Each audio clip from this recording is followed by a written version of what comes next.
Hola, buenas tardes. ¿Se escucha bien?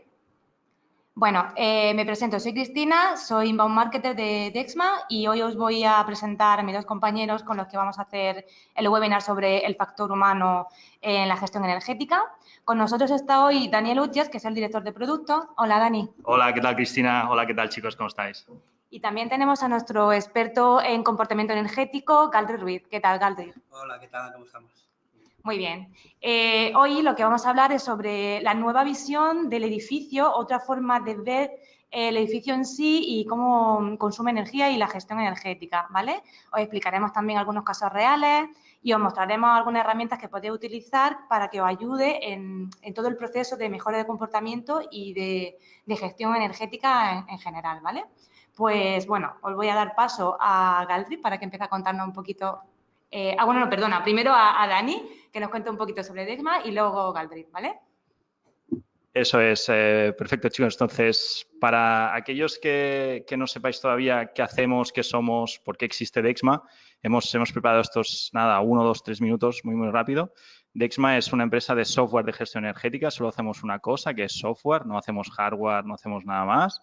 Entonces, lo bueno es que empezamos hace bastantes añitos, en 2007, pero fue a partir de 2010 cuando nos encaramos hacia la eficiencia energética.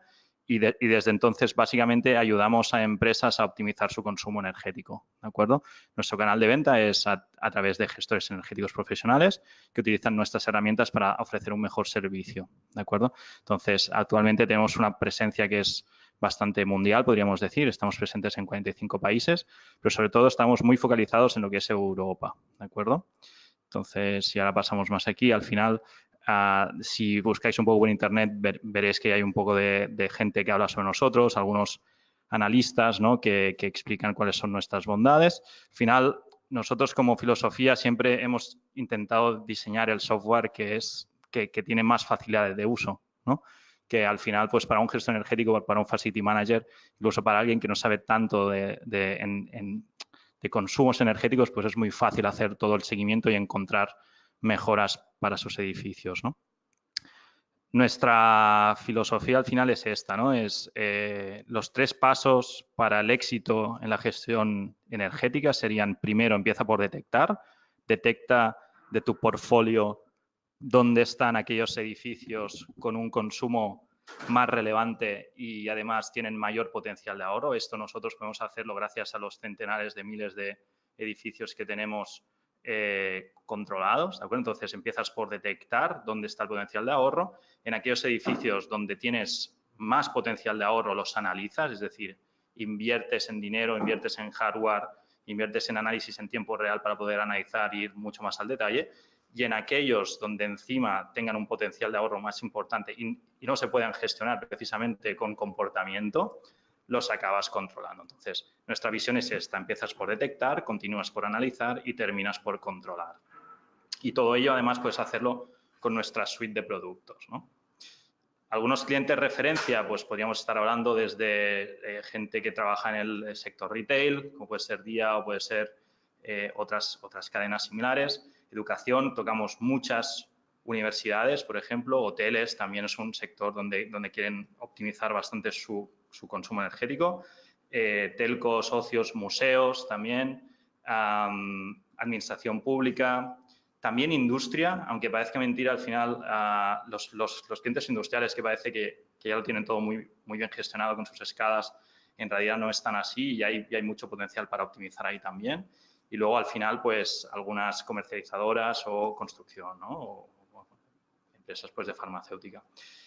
El concepto que nos gusta mucho explicar es, oye, ¿por dónde empiezo, no? A todo esto, es decir, yo tengo que optimizar mis consumos energéticos y al final, pues, esto es un proceso, ¿no? Esto empiezas un día, pero es un proceso que tiene que ser siempre continuo, ¿vale?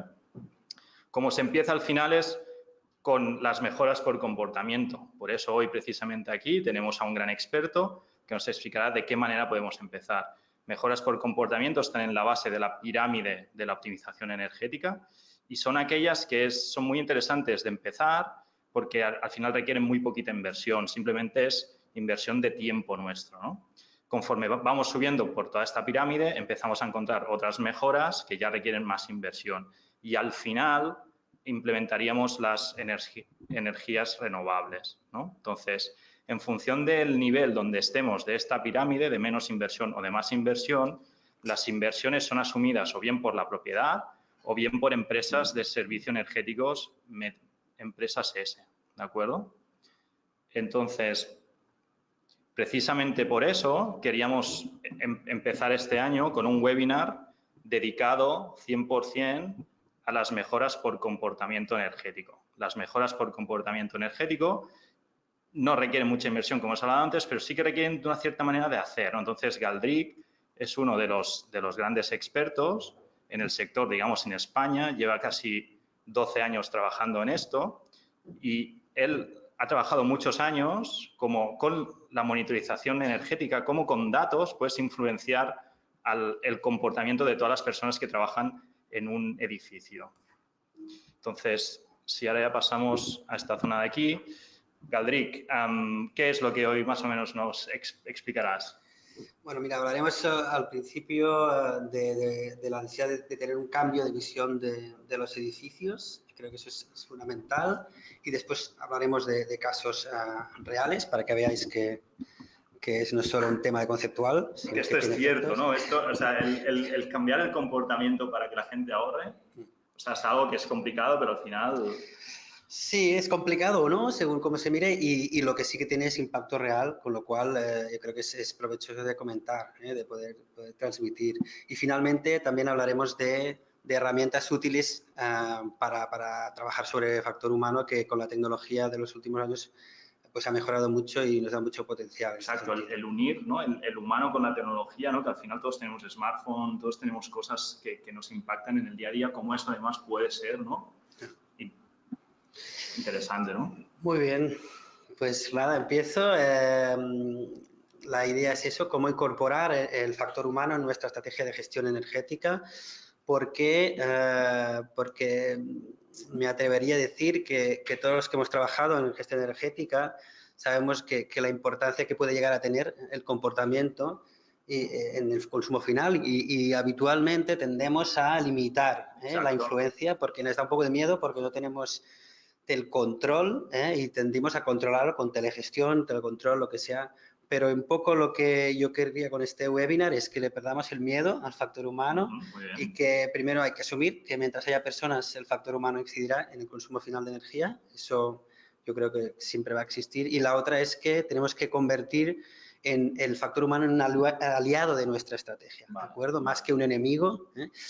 ¿Y esto cómo lo hacemos? Lo primero es que cuando quieres hacer un cambio, cuando quieres innovar, tienes que pensar distinto. Este es el primer paso, quizás el más difícil, pero el más importante es cambiar la forma en que tenemos de entender los edificios. La propuesta, ¿cuál es? Es que entendamos o que veamos los edificios como sistemas vivos. Pero vivos como que Galdric. El problema es poner sistema de edificio como sistema vivo en el Google y te sale esta imagen de todo verde, una fachada verde con plantas y árboles. No tiene nada que ver con eso porque es más entender que todos los edificios son sistemas vivos en el sentido que son como una protección de alguna cosa que vive en su interior, que es la comunidad. Que al final es los trabajadores de las oficinas o no. Que son quien realmente demanda energía. El edificio en sí mismo, las paredes no demandan energía si no hay alguien que habita el edificio. Por lo tanto, todos los edificios son sistemas vivos, todos podemos mirarlos desde este punto de vista. ¿Esta idea dónde surgió o cómo surgió esta necesidad de cambiar nuestra visión? Esta idea un poco loca, pero que tenía... Pues un poco distinto, ¿no? Porque al final nosotros como ingenieros siempre tenemos a pensar que un edificio tiene sus sistemas, climatización, iluminación, BMS, escalas, una fábrica. Pero claro, el entender como un sistema vivo y que pasa algo, ¿no? Y que igual le puedes tocar, pues es complicado, ¿no? Sí, eso parece, pero tiene sus ventajas. ¿Cómo surgió esta idea? Esto surgió en la universidad. Yo trabajaba en un equipo de investigación sobre gestión energética y trabajábamos en un edificio real, en una escuela de arquitectura, que era importante porque precisamente la comunidad que habitaba ese edificio, todo el mundo era experto en edificios, ¿no? Con lo cual no era fácil. Pero ahí lo que hacíamos, bueno, muy simple, simulábamos una serie de acciones de mejora sobre todo el edificio y sobre la gestión del edificio. y aplicábamos posteriormente estas acciones en la realidad y comparábamos la simulación con el consumo. ¿Y qué daba? El problema era que no coincidía. Pero era una no coincidencia que, claro, siempre puedes mejorar la simulación, siempre puedes ajustar, siempre puedes tener en cuenta no sé qué variable más en cuenta. Pero yo creo que hubo un momento en que nos dimos cuenta que había algún otro factor que se nos estaba escapando y que tenía que ver con que no estábamos entendiendo la naturaleza del objeto sobre el cual estábamos tratando, ¿no? La cambio de visión fue, bueno, vamos a entender que esto no sea otra cosa, no sea un edificio, sino que realmente sea una interficie, eso que hablamos, una protección de una comunidad que habita el edificio. Un edificio es una comunidad viva que habita en un caparazón artificial. Tenemos un elemento vivo y una parte artificial. Si entendemos así los edificios y su relación en relación a la energía, es en el fondo como si fuera una membrana, un elemento que nos protege del entorno. Claro. Y de hecho, hace frío, calor, ¿no? Exacto. Si tienes es mejor estar dentro del edificio que fuera, ¿no? En principio. Trabajando igual, sí. Y entonces podríamos interpretar que lo que hace una comunidad es extraer recursos, en este caso energía, pero puede ser agua, materiales, café. Y lo que hace... Aquí en Dexma mucho café. Alimentos, obviamente, todo lo que nos permite nos aporta habitabilidad, ¿no? Claro. Y la otra es que estos recursos que consumimos también los retornamos al entorno en forma de residuos. Claro. Toda estrategia de sostenibilidad va ligada a reducir este intercambio, ¿de acuerdo? Y en la escuela de arquitectura, la tradición de la ingeniería de la arquitectura es mejorar la interficie. O sea, esa membrana vamos a hacerla mejor, vamos a mejorar el aislamiento, vamos a mejorar la eficiencia de las lámparas, de los sistemas, y esto va a reducir esa demanda de recursos y vamos a reducir el impacto ambiental de nuestro edificio.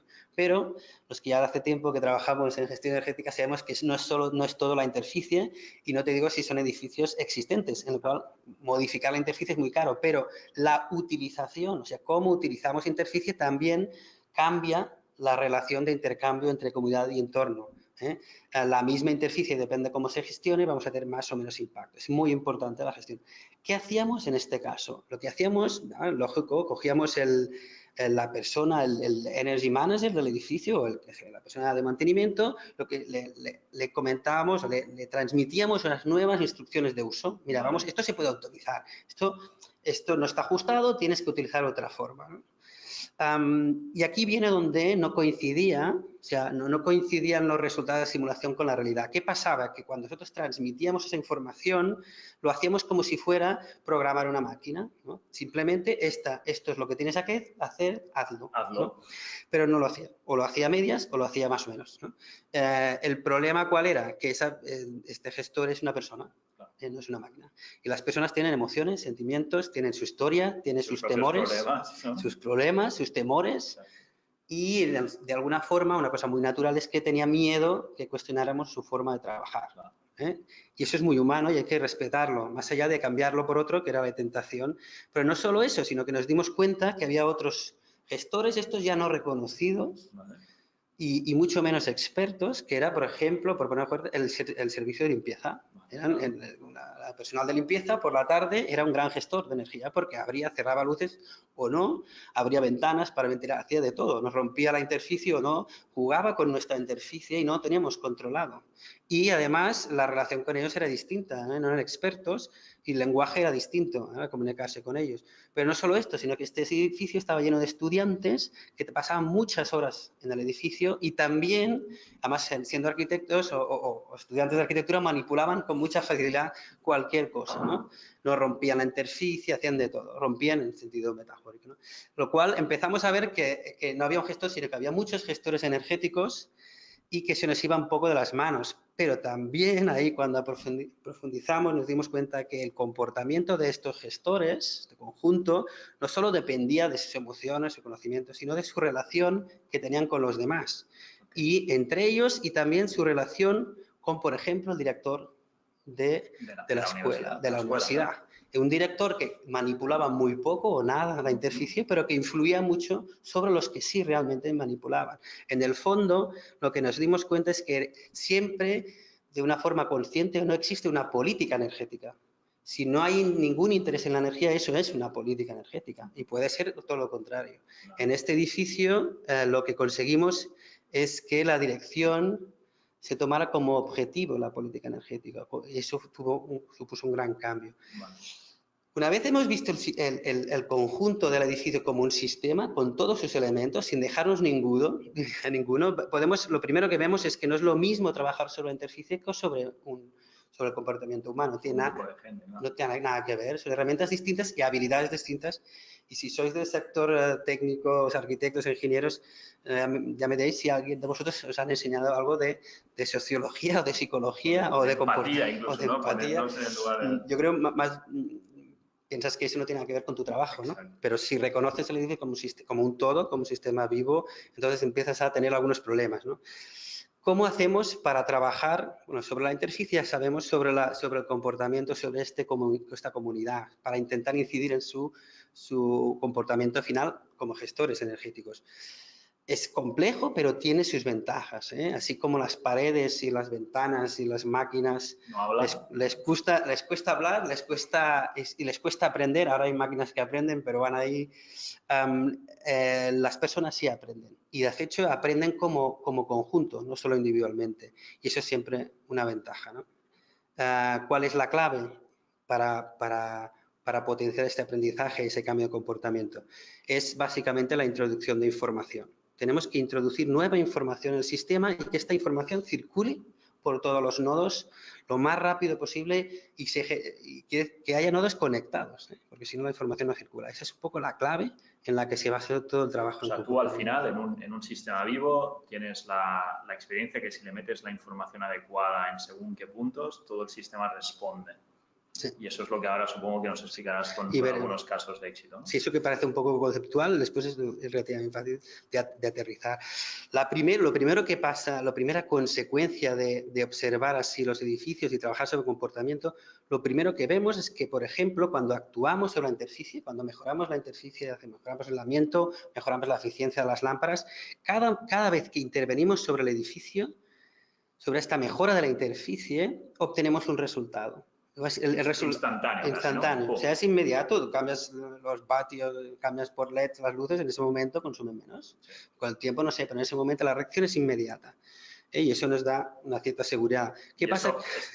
Esto es algo que es 100% medible, es decir, nosotros instalamos monitorización y se cuantifica directamente, ¿no? No hay incertidumbre. O sea, hay poca incertidumbre, ¿eh? En principio es cuestión de cálculo, pero no tiene más. ¿Qué pasa cuando trabajamos sobre la parte viva, sobre la comunidad y hacemos acciones? Lo primero que nos pasa es que nosotros hacemos muchas acciones inicialmente y el resultado es muy pobre. Eso es un poco desesperante si no conoces la naturaleza del objeto, pero también es verdad que pasado un cierto tiempo, a pesar de que ya no hagamos más acciones, y se incrementan los ahorros hasta que llega un punto que se estabiliza. Pero estamos haciendo ya muy pocas acciones. O sea, las acciones, hay como un desfase entre la acción y el resultado. Vale. Y eso es eso que parece un poco extraño, que es realmente muy distinto de cuando trabajamos sobre la interficie. Es muy natural, porque si estamos entendiendo que el proceso que estamos haciendo es de aprendizaje de una organización, esta curva, de hecho, este tipo de curva se llama curva de aprendizaje. Una curva muy conocida por quien trabaja en procesos de aprendizaje o sociología, lo que sea, es que se produce hay un momento inicial de mucho esfuerzo y tienes poco resultado, pero hay un momento que empiezas a aprender, empiezas a transmitir al resto de la comunidad. Es un proceso progresivo, con lo cual la acción inicial tiene un efecto posterior. Entonces, aquí hay igual dos cosas, ¿no? Una, empezar cuanto antes, y la otra es que los resultados van a tardar un poco más en llegar. Sí, pero en cambio serán mucho más efectivos. Sí, simplemente es que el esfuerzo se desplaza al inicio, pero no quiere decir ni que hagas mucho más esfuerzo, simplemente tienes que entender cómo se produce. Si entiendes esto, esta curva no es nada sorprendente. Ya veremos algunos casos donde eso se produjo de forma muy clara, ¿no? Vamos entonces. Casos reales. Vamos a casos. Explícanos durante estos 10 años que has estado trabajando en el sector del comportamiento, encontrándote, supongo que gente muy dispar, muy diversa, seguro que también tienes varias anécdotas que nos puedas explicar. Explícanos cosas palpables. Pues mira, lo primero, y no puedo más que empezar así, como caso real, es precisamente el de la Escuela de Arquitectura. ¿Por qué más allá de que es como un poco el caso fundacional, porque nosotros empezamos... Con esto casi que empezó todo, ¿no? Sí, con esto empezó todo. Muy bien. Porque lo bueno es que nosotros aquí no hablábamos de comportamiento, no éramos conscientes, simplemente teníamos muchos problemas, porque no entendíamos muy bien qué estábamos haciendo, pero el proceso de entender qué pasó creo que es lo más interesante. Lo primero es que en 2006 atacamos el consumo de gas del edificio porque era uno de los edificios más consumidores de la universidad y ahí había donde había más ahorro, más potencial de ahorro. La lógica era atacar primero lo que consume más, ¿no? Y básicamente lo que hicimos es reprogramar o entrar un programador mejor en el sistema de calefacción y trabajamos con el jefe de mantenimiento para que mejorara la optimización de la gestión de calefacción. Fue un éxito, pero hay que reconocer que no solo pasó esto, sino que además hubo muchas quejas. Porque hay que ¿Quejas de qué? De los estudiantes, claro, porque no edificio muy consumidor, porque se pasa mucha calor. Pero si tú siempre has pasado calor y pasas a pasar normal, sin calor, pero tú te has acostumbrado, es fácil que haya quejas, ¿no? No solo eso, sino que el confort térmico siempre es un elemento muy frágil, y no te puedes equivocar nada. Pero al final esto, con una o varias sondas de temperatura que se puedan instalar, tú al final puedes corroborar que estás dentro de temperaturas de RITE. Sí, claro. Eso sí puedes hacerlo, pero eso no quiere decir que la gente no se queje. Ya, claro. Porque cuando tú tienes su historia, ¿no? Y la gente tiene su historia y reacciona de forma natural así. El año siguiente dije, bueno, esto nos ha salido bien. Importante, monitorizamos la primera acción, como hablaba antes de la pirámide del ahorro que comentabas. Lo primero que hicimos, porque tenía un coste relativamente bajo, es monitorizar el gas, la electricidad y el agua. Con las mismas herramientas fuimos a por la electricidad, que era el segundo consumo más importante. Y allí conseguimos un ahorro de un 20%, ¿no? Un gran éxito. Pero tuvimos muchas menos quejas. Vale. Y ahí nos dimos cuenta que quizás igual teníamos que haber empezado por la electricidad, porque es un elemento que da mucho más juego y no distorsiona tanto, no está todo tan concentrado y tiene no es tan sensible la gente a este cambio, ¿no? Bueno, hasta aquí fue nuestro éxito y como equipo de investigación muy contentos y nos fuimos un poco. Total, que el año siguiente bajó un 40% el consumo de agua. Caray. Pero eso fue un poco trágico porque como equipo nosotros no habíamos dicho nada. No podíamos asignarnos ese ahorro como... Ese era vuestro beneficio. No había consecuencia de nuestras instrucciones como expertos. Pero otra lectura, creo, la interesante es simplemente que en el proceso de aprender a ahorrar en gas y electricidad, ellos aprendieron por sí mismos a ahorrar en cualquier otra cosa como agua. Utilizaron las mismas herramientas, básicamente ya conocían... habían socializado el uso de las herramientas de análisis. O sea, la gestión energética no solo la hacía, las herramientas no solo las utilizaba el Energy Manager, sino cualquier conserje también utilizaba con su grado. Todo el mundo utilizaba el software de monitorización, con lo cual aprendían, tenían un refuerzo positivo. Esa es un poco la gran lección, que los edificios no solo responden a su interficie, el consumo energético no solo responde a la interficie, a la climatología, a la demanda, sino responde también a la cultura energética que tiene la comunidad, ¿no? El año siguiente nos dieron un edificio mucho más grande, ¿no? Bueno, más gordo, más complejo. Pero este caso sí es interesante porque fue solo acciones de comportamiento. Así como el otro había un mix, habíamos hecho eficiencia, habíamos mezclado. Este fue solo comportamiento. Solo comportamiento, además lo hice yo solo. Explícanos alguna anécdota que pudiese pasar aquí. La anécdota fue que había mucha resistencia de la dirección del centro. Me acuerdo mucho porque era una persona muy, muy seria que no le interesaba nada la energía. Sí, de claro, le interesaba. Una biblioteca y la gente tenía que estudiar. Y la frase fue: como te equivoques, te echo a la primera. O sea, no quiero que haya quejas de clima, ¿vale? Yo totalmente de acuerdo, claro. Y el director estaba un poco muy reacio, ¿no? Pero, bueno, conseguimos vencer un poco esa resistencia, entendió el concepto y conseguimos un 19%. Eso fue como un orgullo también de la propia biblioteca. ¿Y quién fue igual el mejor gestor energético que tuvisteis aquí? Claro. La clave fue, o sea, con el año siguiente es cuando nos dimos cuenta, que es que, al cabo de 2 años, que es que siguió creciendo el ahorro energético cuando nosotros ya no estábamos. Con lo cual, la curva de aprendizaje había continuado, no se había parado con nosotros. ¿Qué es lo que había pasado? El director cambió de ver una amenaza en el ahorro energético como una amenaza para el confort, lo vio como una forma de tener más prestigio. Y de hecho, una de las anécdotas es que esta persona, cuando ya nos fuimos, yo creo que es cuando se puso más. Y empezó a hacer cambios de distribución para ahorrar energía, hizo cambios de personal, de sala. Fue una cosa muy imposible de pedir, pero claro, sí lo hizo él mismo. Y la otra es que en 2010 publicó un paper, o sea, un artículo académico sobre cómo ahorrar energía en bibliotecas, cuando él era un bibliotecario, pero no era un técnico energético, pero entendió que era Energy Manager realmente y hizo un artículo que todavía está colgado en la web. El año siguiente, 2011, nos dieron el auditorio de Sant Cugat, uno de los más grandes de Cataluña, después de Barcelona, creo que es el segundo, y tuvimos un resultado parecido, un 18% de ahorro. Pero aquí la novedad fue que el ahorro se produjo a una velocidad muy elevada. ¿Y eso por qué fue así? O sea, en 5 meses consiguieron un 18%, con el otro tardamos un año, 2 años.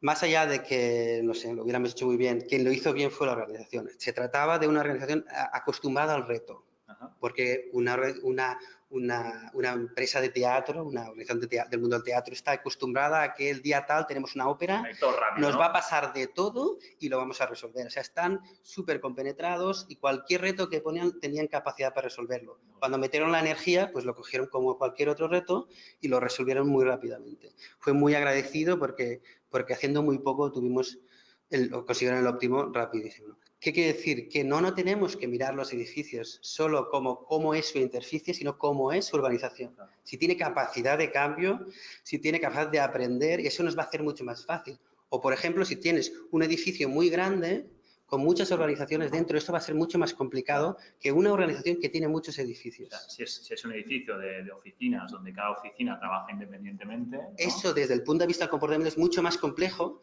que una gran organización que tiene muchos pequeños edificios o muchos edificios. Igual, sabemos que tenemos una organización que puede transmitir la información. Que tiene una cultura similar, ¿no? Que pueden trabajar bien en equipo. Sí, es un poco el cambio, ¿eh? Es que no es lo mismo. A ver, tenemos algún caso más, pero creo que tenemos que ir rápido. Concentrémonos en el tema de las herramientas. ¿Cómo la monitorización te ayuda en el día a día? A la hora, ¿no? Entiendo que es parte clave de la información esa que metíamos, ¿no? O sea, en todos los casos, desde el principio, la monitorización ha estado presente. Y no es porque sí, porque básicamente es cómo transmitir información, de hecho, un feedback de los resultados. Vale, todos sabemos que... retorno. Claro, el retorno rápido es lo que genera el refuerzo positivo. En aprendizaje esto es muy básico y de hecho lo que te permite es ver cómo vas mejorando, eso te motiva y esto puedes generar una dinámica que se contagie, ¿no? Por eso es tan importante la tecnología de la información, ¿no? Y que esta información llegue a todo el mundo, ¿eh? Por eso tiene que ser amigable, tiene que ser fácil, ¿eh? Como comentabas antes, eso es importante.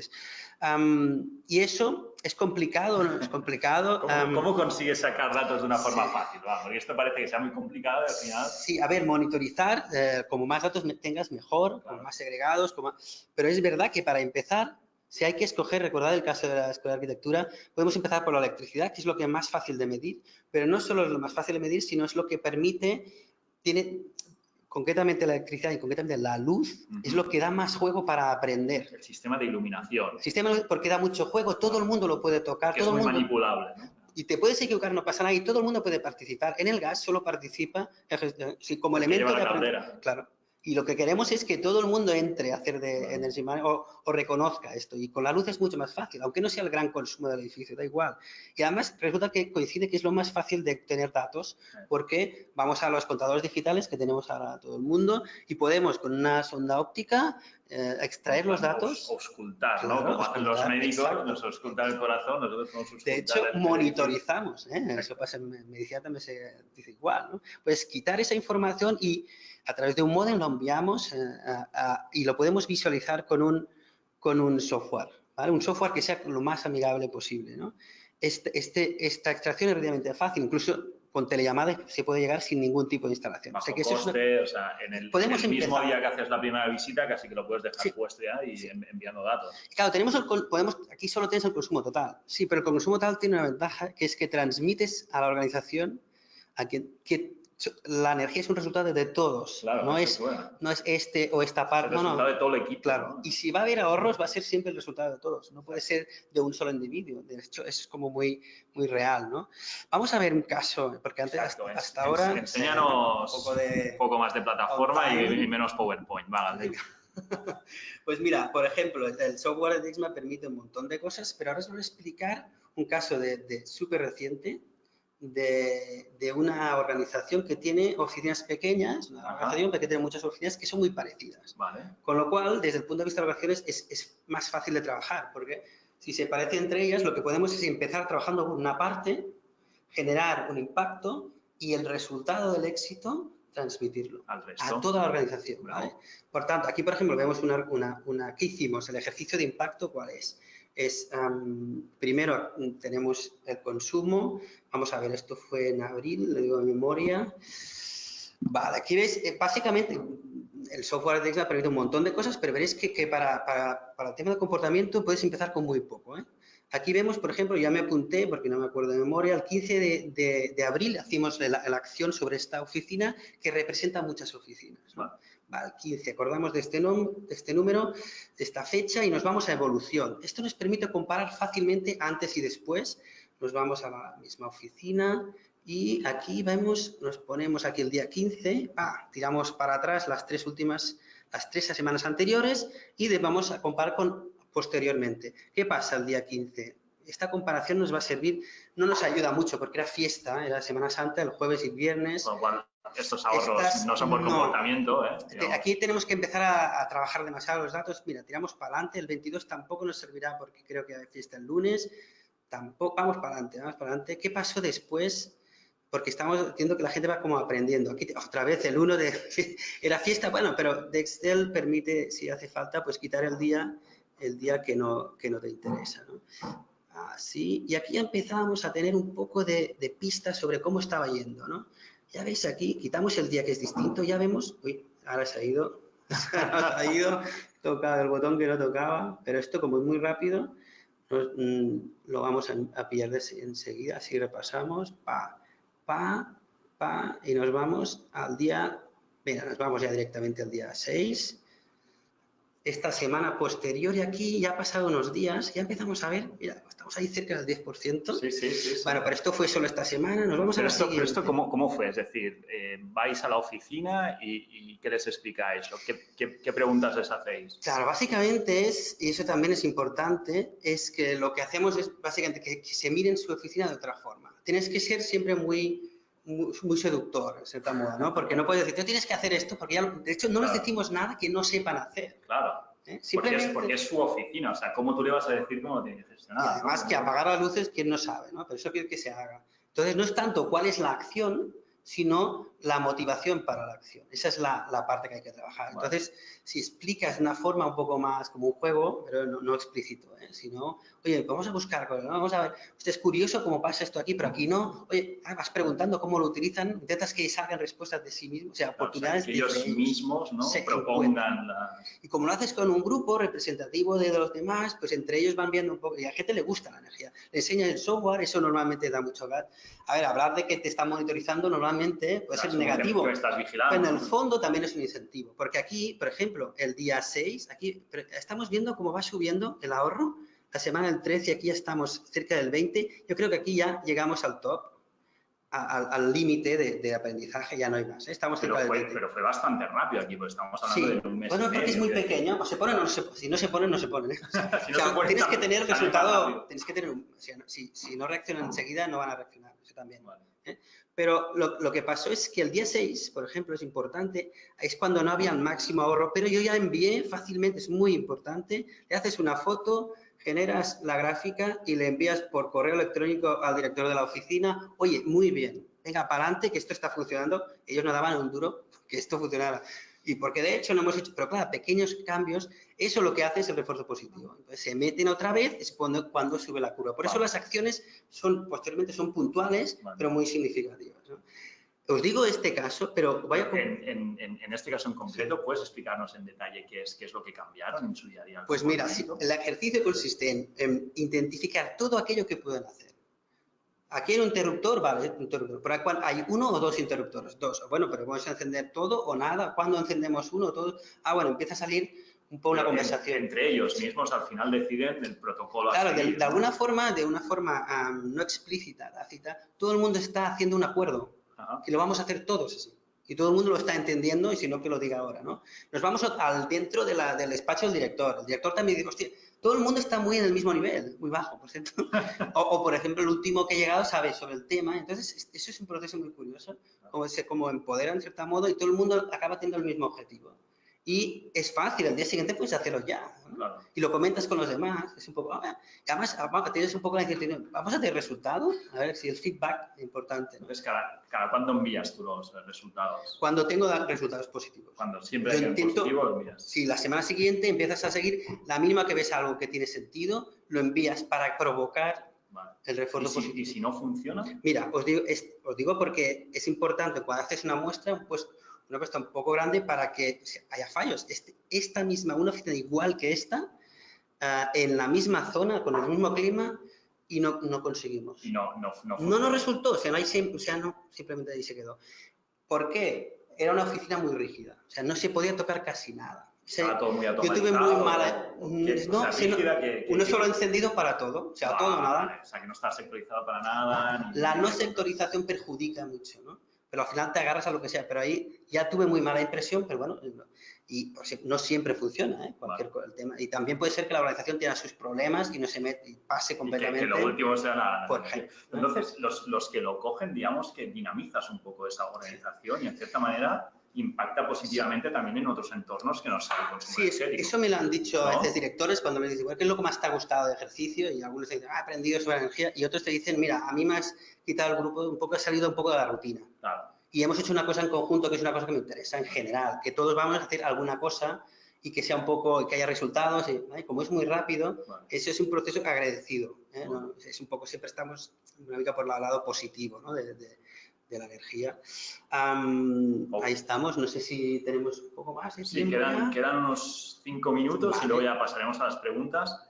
Acordaos que no nos lo hemos dicho, pero en el plugin que os habéis puesto para el tema del webinar tenéis una cajita donde pone questions en inglés o preguntas en castellano, donde podéis ir preguntando cualquier cosa que tengáis. ¿De acuerdo? Yo quería terminar un poco la presentación. Primero que mientras... lo que dije al principio, que mientras haya personas en los edificios habrá influencia del factor humano y viendo un poco con estos ejemplos... Esperemos que las personas duremos muchos años en los edificios. Sí, bueno, en general, si vamos a subsistir, es un tema ya más macro, pero pues sí que es verdad que lo que sí estamos también desde DEXMA un poco pensando sobre el futuro, ya de hecho ya en este presente, es cómo utilizamos la tecnología en base, como os comentado, que sea reconocer como que hay muchos energy managers, cada uno con su grado, y que todos tienen que tener herramientas, tienen que poder tener acceso a la información, pero no todo el mundo con la misma potencia, pero todo el mundo tiene que poder ver una gráfica. Porque entonces puede aprender, puede intentar mejorar, ver el resultado y que se tiene que trabajar como equipo, ¿no? En este sentido, yo creo que la gran apuesta del comportamiento energético es potenciar la experiencia de juego. O sea, puede ser la gamificación, pero más bien la idea de que haya un reto y de que sea un reto colectivo. Este reto, en el fondo, es lo que empuja a un cambio de la cultura energética. Todas las organizaciones tienen su cultura energética. Se lo reconozcan o no, sean más o menos conscientes, pero generar procesos de aprendizaje de forma que la relación entre la comunidad y el entorno a través del edificio sea distinta, sea mucho más consciente, es lo que permite que el consumo energético se reduzca. Más allá de todas otras estrategias, de eficiencia, de gestión, de lo que sea, de diseño, lo que sea, pero la parte de la cultura energética siempre tiene un gran potencial y siempre podemos trabajar. La clave es la información y la capacidad de aprendizaje de las organizaciones. Pues ahí está. Perfecto. Al final, un poco es eso, ¿eh? Nosotros, desde el punto de vista más tecnológico, evolucionaremos el producto para que cada vez sea más fácil eso, hacer retos, esta experiencia del juego, ¿no? a nivel más energético. ¿Cómo os ayudamos para que cada vez sea más fácil llegar a este tipo de gente, aunque para intentar que optimicen todo su consumo, ¿no? Yo creo que con esto, Valdric, ya llegamos a la parte de preguntas. Si tienes que abrir, exacto. Entonces, tenemos ya algunas preguntas que nos están llegando. Entonces, el resto, cuando tengáis cualquier cosa a preguntar, simplemente pedidlo, ¿vale? Por ejemplo, por aquí preguntan, uy, ¿cuántas? Vale, empecemos por la primera. Dice, Galdric, ¿qué porcentaje de ahorro se puede lograr incidiendo solo en el factor humano? Bueno, la típica pregunta, ¿no? Sí, bueno, o sea, lo primero es que hay un abanico grande, pero la experiencia, y no solo mi experiencia personal, también hay quien investiga sobre este tema y coincide, estamos alrededor entre un 10 y un 20% es el potencial normal.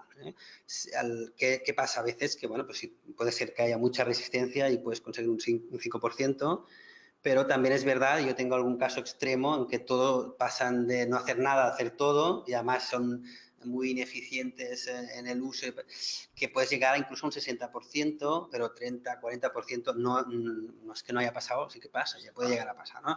Con lo cual siempre tienes que tener en cuenta, no es una cosa, un porcentaje que no sea significativo, creo que es competitivo. Vale, pregunta, ¿tenemos que tener en cuenta los cambios de condiciones climatológicas para comparar antes y después? Sí, eso es importante porque, por ejemplo, hemos visto una oficina que reducía su consumo. Pero puedes decir, bueno, también eso puede ser consecuencia de que ahora pues, ha habido menos demanda, menos grados día, pero también es verdad que esto es relativo, porque los edificios, el consumo total de un edificio no solo depende de la climatización, tiene otros factores. Y podemos intentar ahí buscar cuál es con la precisión muy académico, ¿no? de cuál debe ser el ahorro. Al final es buscar una información rápida que sea veraz, tenemos que tener credibilidad, pero es mucho más importante generar una dinámica de aprendizaje. Y esto al final es lo que crea el resultado. Así que con poca información podemos... Claro, yo aquí entiendo que de cara al input positivo es muy fácil comparar semana contra semana. A futuro, cuando validas o verificas ahorros, ahí sí que tienes que tener en cuenta igual la climatología a lo largo de los 6 meses o a lo largo del año, ¿no? Pero creo que igual son dos inputs un poco distintos, ¿vale? Uno es muy inmediato y el otro con el tiempo se confirma. Exacto. Pero para el proceso de aprendizaje ya es útil una herramienta muy rápida y muy simple. Vamos a la siguiente. Dicen que, como siempre, pues es un placer oírte. Es alguien que te conozco, entiendo. Dice, en el último caso que has explicado, ¿había incentivos a los trabajadores de las oficinas si conseguían ahorros? Esta es muy buena, ¿eh? Pues sí es buena, porque no había incentivos y eso puede parecer una gran desventaja, pero al final hay que inventarse el incentivo en el sentido que tiene que ser un proceso suficientemente agradecido para que la gente lo haga voluntariamente. O sea, que tiene que ser... La gente le gusta aprender en el fondo. Aprender puede ser doloroso, pero puede ser muy placentero, ¿no? Así que hay que generar una dinámica muy positiva para que todo el mundo tenga su propia compensación inmediata o el hecho de ser la mejor oficina o la oficina que ha mejorado y poder explicar eso genera satisfacción. Y ese es un poco el incentivo. A veces no es económico. Preguntan que ¿cuál es el mayor ahorro que has conseguido en un edificio por comportamiento o con nuestra plataforma? Y si en la mayoría de casos se consiguen ahorros. Mayor ahorro es uno de estos casos que no he podido ya tiempo de explicar, que era un 60%. Pero eso es como muy anómalo. Sí, era un edificio muy pequeño, con poca gente, muy cohesionada y que el conserje, que era el que manipulaba todo, día y noche se metía a trabajar con el software porque le encantó. O sea, me enviaba gráficas, era él que me enviaba gráficas. Él ya que te enviaba a ti. Hacía el refuerzo positivo, ¿no? Eso es un poco cuando se alinea todo a favor, ¿no? Y en la mayoría de los casos, cuanto más sabes, más aumenta la probabilidad de tener resultados, pero a veces no hay resultados. Simplemente, si tú coincides con una organización que tiene otro objetivo en ese momento, o tiene problemas, pues eso es mucho más difícil que puedas, pero bueno, depende. Pero de cada 10 proyectos que hacías, ¿cuántos más o menos? No, o sea, el 8 de 10, porque si no tampoco me tiraba para adelante, ¿no? Pero sí también un poco que un 5% para mí es un fracaso, ¿no? O sea, es un 5%, pero en cambio a partir de aquí un 10, un 15, un 20, un poco es el objetivo y a partir de un 20 ya es como ha salido todo muy bien. Y en cuanto a costes, o sea, para empezar, ¿cuánto podríamos estar hablando?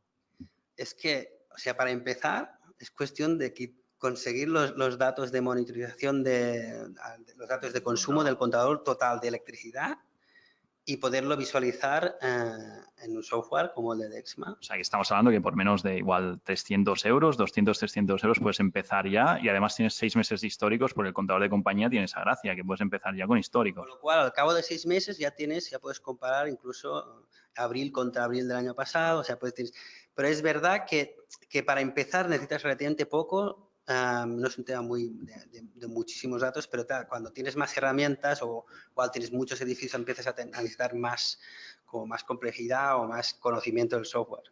Yo me acuerdo en uno de los proyectos que hicimos conjuntamente que las señoras de la limpieza, ¿no? En concreto, en uno de los edificios hubo como una historia un poco bastante divertida, ¿no? Y es que tenían miedo, ¿no? O sea, sí, es una cosa que también os recomiendo es que cuando trabajéis en comportamiento es que preguntéis mucho, escuchéis mucho al gestor energético no reconocido, ¿eh? Porque yo me acuerdo, me acuerdo de este caso en que la gente ves el servicio de limpieza a veces tiene todas las luces encendidas por la noche, ¿cómo puedes que? No, pero ponte tú allí por la noche en según qué edificio, en según qué zona. Entonces tenía su lógica. Pero sí que recuerdo que esas chicas de la limpieza nos ayudaron mucho porque se les ocurrió como, pues, limpiando lo mismo, pero en orden inverso, empezando por aquí y cerrando plantas, consiguieron ahorrar un 50% de consumo en su periodo y fue una idea suya, no fue nuestra. Y luego otra que también me acuerdo sobre los niños en el cole, ¿no? Que ellos al final acabaron subiendo las sillas a las mesas, ¿no? ¿Cómo fue ese caso? Eso fue un instituto en el que los profesores se animaron y empezaron a trabajar la energía conjuntamente como una herramienta pedagógica, con lo cual hacían que los alumnos y los servicios de limpieza se aliaran para que, pues eso, ejemplo, los niños subían las sillas a las mesas, cosa que no hacían siempre, entonces así conseguían ahorrar porque el servicio de limpieza no tardaba tanto a limpiar porque no había de subir las sillas, ¿no? Era como una cooperación entre colectivos que en general se daban la espalda, ¿no? En este caso colaboraron y fue como y los señores de la limpieza o señoras mucho más contentos porque tampoco tenían que hacer todo el esfuerzo, ¿no? Era un win-win. Entonces ellos incluso hacían más esfuerzos, se le ocurrían más cosas y de hecho ganaron un premio, Escuela Verde de Cataluña la ganaron y le dieron un premio el propio instituto premió al servicio de limpieza por la colaboración. Vale, quedan muchas preguntas por contestar. Lo que vamos a hacer es, Galdric, personalmente creo que las podrás ir contestando por email, si te parece. Y nosotros hasta aquí, ¿no, Cristina? Sí, ya tenemos que dejar porque vamos un poquito justos de tiempo y tenemos justo ahora después la misma versión en inglés, así que sí. Bueno, muchas gracias a todos por estar aquí con nosotros hoy. Eso es, pues nada, ha sido un placer enorme compartir esto con vosotros. Durante los próximos meses haremos otros webinars distintos y siempre es un placer que estéis aquí, pues que os conectéis para compartir con Dexma lo que queráis sobre el tema de eficiencia energética. Muchas gracias a todos y nada, nos vemos pronto. Hasta luego, gracias.